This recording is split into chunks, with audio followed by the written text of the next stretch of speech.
medical camp, a free eye surgery camp here over these couple of weeks.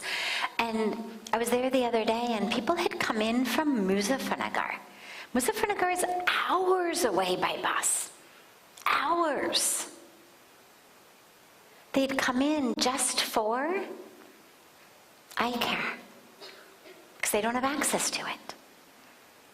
And yet, they're so much happier. There is so much less of an experience of depression.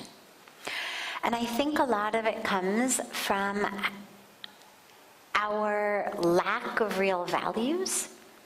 When our focus is on just external achievement and external rewards and money and clothes and status and popularity, it's very shallow. It's a very quick, immediate kind of hit of dopamine, hit of ego, however you describe it, it doesn't matter. But there's this kind of momentary hit of, ah, yes, another success, another, follower, or another this, or another that, another shopping trip. But it doesn't last. And on some level, we are not stupid. Whether we make the right decisions or not, we are not stupid. And we know that our values are so superficial. We know that we are anchoring ourselves into a definition of success, a search for happiness that is so superficial and so materialistic that we know it's not real. But we're just kind of jumping on the bandwagon. It's no wonder we're depressed. We're spending all of our day trying to get more and more money so we can buy more and more things, so we can feel better and better about ourselves. But it's like, as Pujya Swamiji always says, you fill the shelf, but the self feels empty. And instead of focusing so much on just filling the shelf, we need to focus on the experience of the fullness in the self. So, the ways to do that. Number one, allow yourself to have a different definition of success. A definition that means something to you. Not what society says, not about your money, not about the size of your house or the size of your car. But what does success really mean to you? What would make you feel at the end of the day like it mattered to the world that you got up in the morning? Were you able to be of some benefit in some way, immediate or long-term ripple, of bringing some kind of healing, of help, of positivity, of peace, of love to people in the world? And it may be through bringing them food. It may be through bringing them medicine. It may be through bringing them a smile or some peace in their heart or some love or some understanding. But is there something that you've done to be of benefit here on planet Earth? Has it mattered to anyone that you got out of bed this morning? Those are the sorts of things that make us less depressed. Focus on giving. Focus on service. It's one of the best antidotes to depression. Serve, give, do for others. The more you do for others, the less rooted in your own depression you're going to be. Number one. Number two, exercise and eat well. On a purely physiological, neurological level, the more oxygen there is in the brain, the better you feel, quite literally. The food we eat, the junk food that we eat, the sugar we eat, the chemicals we eat, actually has a really detrimental impact on our mental health. Eat clean. Eat fresh. Doesn't have to be super fancy. But eat clean, eat fresh. Eat healthy food that's good for your body. Exercise. Get yourself huffing and puffing. Let oxygen flow into the brain. Allow yourself to dive into everything ranging from beautiful art, beautiful poetry, beautiful music, to spiritual music, kirtan, prayers, Vedic chanting. The sounds of Vedic mantras actually change us alchemically. They come in and they change us alchemically. It's really powerful. Let yourself listen to that. And just dive into it, and you'll find a huge difference. So basically, instead of getting the hit of dopamine through Prozac, you're saying it's going to take time to alter that state of mind through various different practices. It is going to take time, and if along the way you need Prozac, that's okay. No, really. I mean, nothing to feel badly about. Yeah, no, I'm just, that's what I've seen a lot of people do. And well, it's not the solution. Right. The only way, in my opinion, that it should be used is as a way to get you out of bed so that you can put all of the other solutions into place. The problem with depression is it tends to paralyze us. Mm-hmm. And it tends to prevent us from being able to implement any solution to our own depression. What the antidepressants can do is to pull you out of it enough so that you actually get out of bed, so you can go to therapy, so you can do things to change your state of mind, so that you don't end up committing suicide along the way, so that you don't end up making horrible decisions and turning to drugs or alcohol or whatever it is that are, kind of irreparable choices. But the antidepressants are not the solution to depression, because the cause is not just a chemical imbalance. The cause can be much deeper. Yeah, beautiful. Thank you so much. Of course. Other questions? Yes. Namaste, Yogini ji. I am Chitu. I am from Kerala. I'm sorry, where are you from? Kerala. Okay. The southern part of India. Yes, of course, I've been there. Yeah. So this. Can you come a little closer?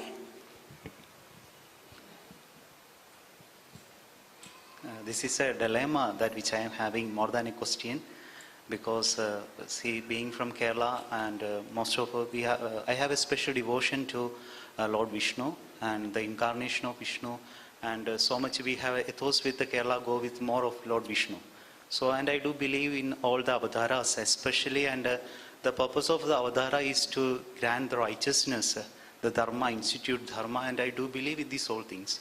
See, the problem which I meditate, which I am having is that when I come to the fifth avatara of Vamana, and which has a connection with our state, to do with the Bali, the king who was there, when it comes that this particular king was so generous, righteous, just, and all sort of virtues can be attributed to this king, and Lord comes to just test him or to punish him, what will be. And if you go to the Purana, from his part whatever he did was correct, and when I reflect on this one, it comes as the purpose of the avataras are being institute dharma or righteousness, and when it come to here, already righteousness is being established that particular place, and the Bali himself was a righteous king. And now already where there is righteousness, and I am not able to get the meaning of this avatara, not like of the other avataras easily to comprehend to me, but when it comes to this particular avatara, I am just having a trouble. And even when I reflect, I get a guilt like that. Even Lord also showing a partiality, and he sided with Indra, and maybe sided this particular even he was such a devotee of Lord Vishnu.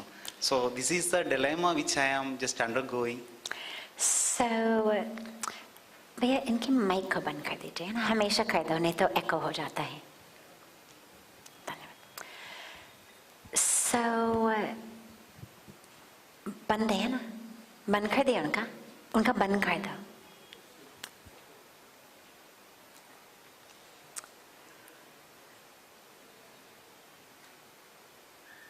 If you look at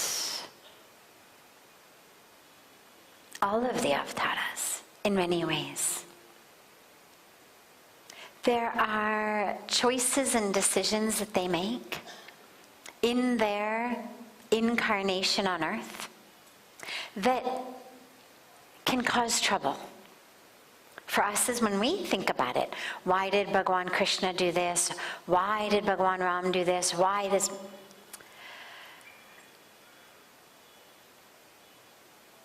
At different times, God, we say Bhagavan Vishnu, the sustainer, has come on earth in different avatars. We have out here the 24 avatars of Bhagavan Vishnu. He's come on earth to sustain life, to sustain Dharma. Remember that Bhagavan Krishna tells us, whenever darkness is winning out over light, whenever Dharma is being punished by, conquered by a Dharma, I will incarnate on earth in form to bring back Dharma.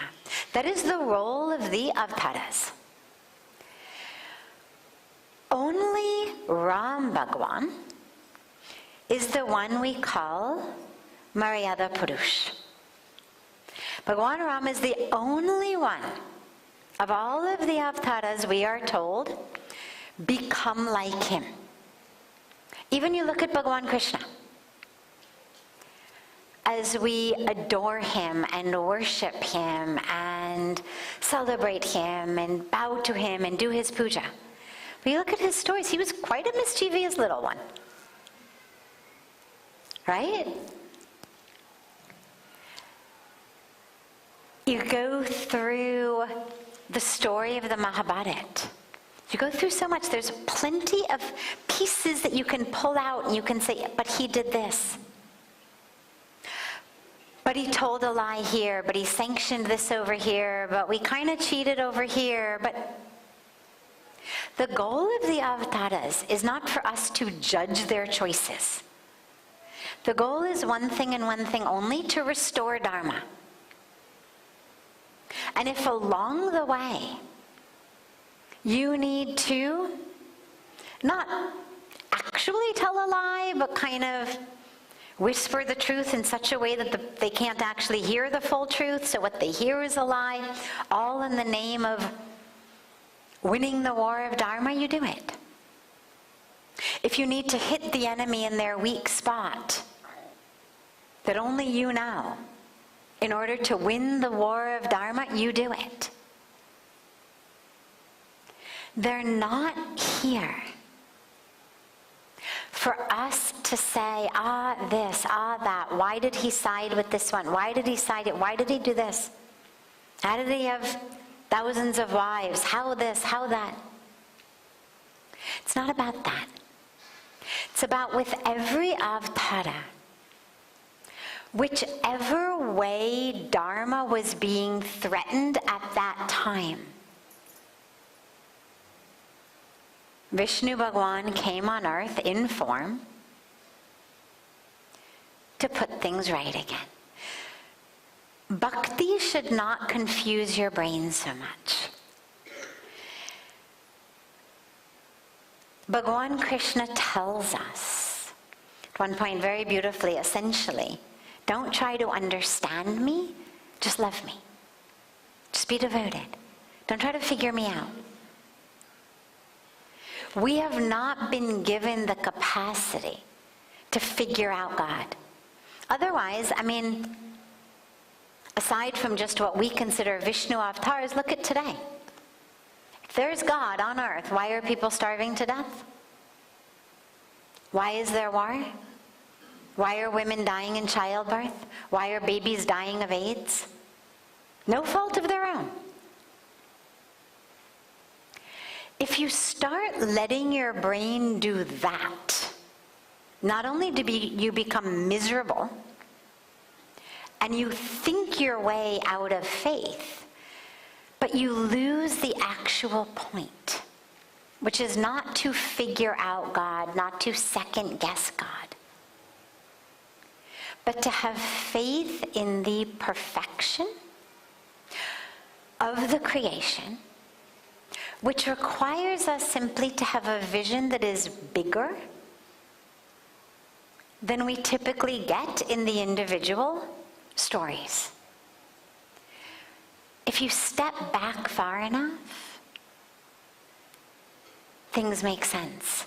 You get the gyan enough, things make sense.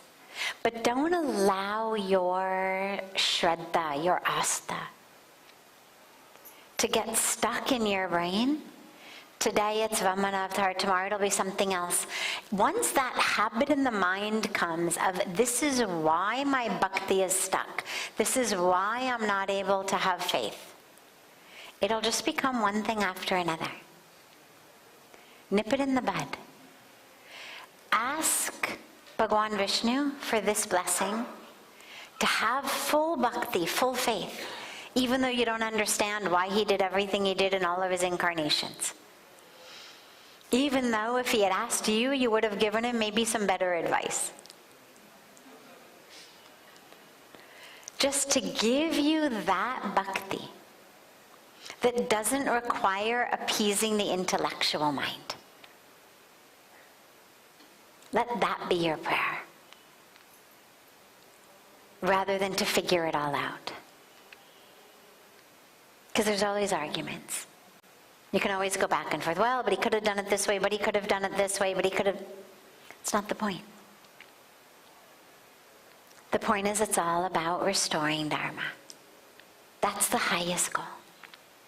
And your highest goal, your highest Dharma, is not to judge God or figure out God, but to love God. And through that love, to recognize that you are one with the divine. The more you apply the intellectual mind, the more you are holding God at an arm's length.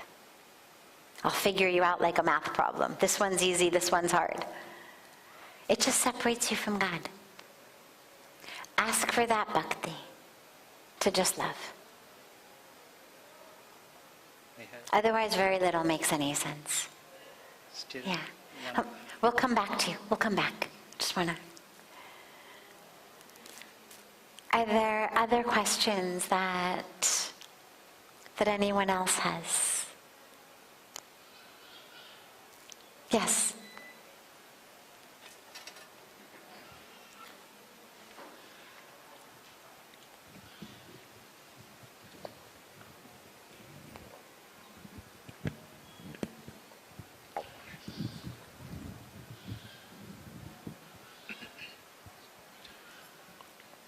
Namaste, Mataji. Namaste. My name is Matthew Joseph. I also came from Delhi, returning back tonight. And I am basically Keralite. I am from Kerala. I have a small, I face a lot of problems in spiritual thoughts and all. Just a small query, how to have empathy, how to have... Can you speak a little bit louder? Okay. How to have equal feelings, how to have sympathetic feelings towards all. Okay. How to have good feelings, equal feelings for all. Rather, how not to have any negative feelings against anyone. Beautiful. Same Beautiful. question. Yes, thank you. So,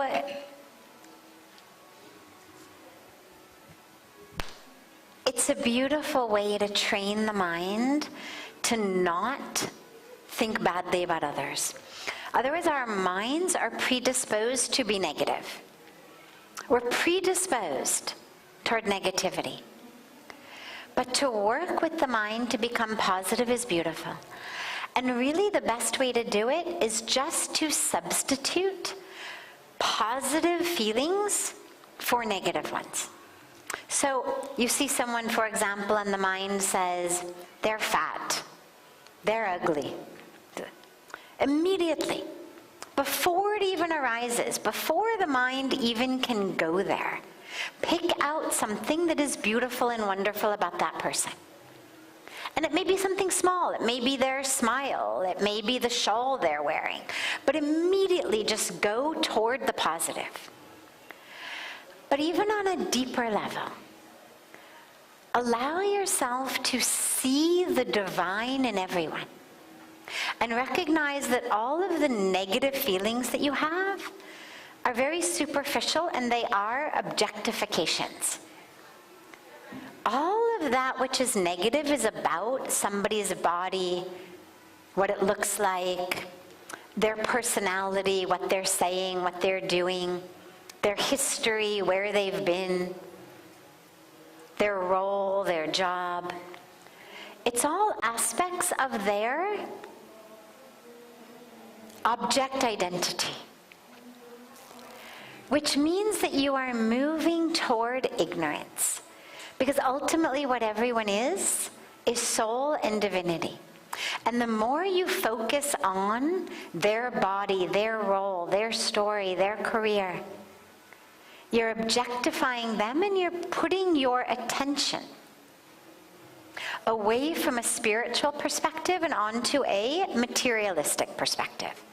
And spirituality is that which pulls us out of a materialistic perspective into a way of seeing spirit. Right? The materialistic way says you are that body, I am this body. We can look at each other, we can judge each other. I like this, I don't like that. This is good, that's not good. But the spiritual way says, I am spirit, I am soul, you are spirit, you are soul. We are not separate. So when you begin to start to have negativity, allow your focus to shift from body to soul, from container to contents, from packaging to essence. Let yourself go deep. It means you're thinking very shallowly if you're judging the container. So the more and more you can focus on every individual being as soul, as divine, then there's no place for negativity. Because you would never say, oh, that's a, bad soul. We understand the soul is the soul is divine. You might say that's a bad personality, bad choices, bad decisions, bad vocabulary. But the soul is divine. So shift the focus from the packaging to the contents. For yourself and for others. And just see everyone as the soul in the different individual packages. And that'll pull you out of this judgment and negativity. Beautiful. Have a beautiful, beautiful rest of your evening. The bad news is we will not be having satsang for the next about 10 days. I'm leaving tomorrow in the afternoon, and we'll be back on probably I think it's the 30th November, either the 30th or the 1st, I will be back. I hope that all of you will still be here, or at least most of you will still be here in Rishikesh. If not, I hope that you'll be able to keep coming back. And please do make sure to take advantage of all of the beautiful yoga classes, meditation classes, philosophy classes, our beautiful morning yagna, fire ceremony, the sacred Ganga Arati, of course. But allow yourself to fill your days with as much charging as you possibly can, so that when you go back, you're fully charged. And we will have it up in the reception area, in both of our receptions, and also online on social media, giving you an announcement about when satsang will be starting again, which date. But it'll be just about 10 days. And I do hope to see you all again then. And so much love to you all.